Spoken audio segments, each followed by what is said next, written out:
Ni Secretary to the Cabinet Leoncio Evasco Jr. na mabuting lagay at kalusugan ni Pangulong Duterte sa gitna yan ng pagpuna ng ilang personalidad na hindi pagpapakita ng Pangulo sa publiko mula nitong Lunes.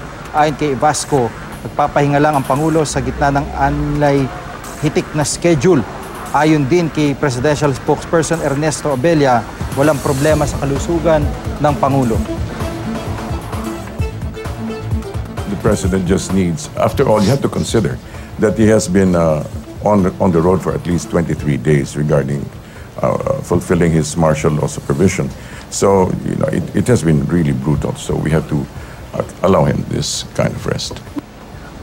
Pero si Magdalo Party List Representative Gary Alejano sinabing hindi pangkaraniwan ang hindi pagpapakita ng Pangulo sa publiko, lalo't nagpapatuloy ang bakbakan sa Marawi. Anya, hindi raw maiwasan na magtaka ng marami sa tunay na kalagayan ng Pangulo, kaya dapat daw maging tapat ang palasyo sa pagsasabi kung ano ba talaga ang kalagayan ng lider ng bansa.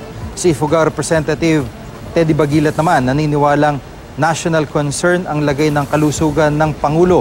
Malaki raw ang tsansang nag-leave ito dahil sa kanyang kalusugan at malamang daw ay nagpa-check up ito.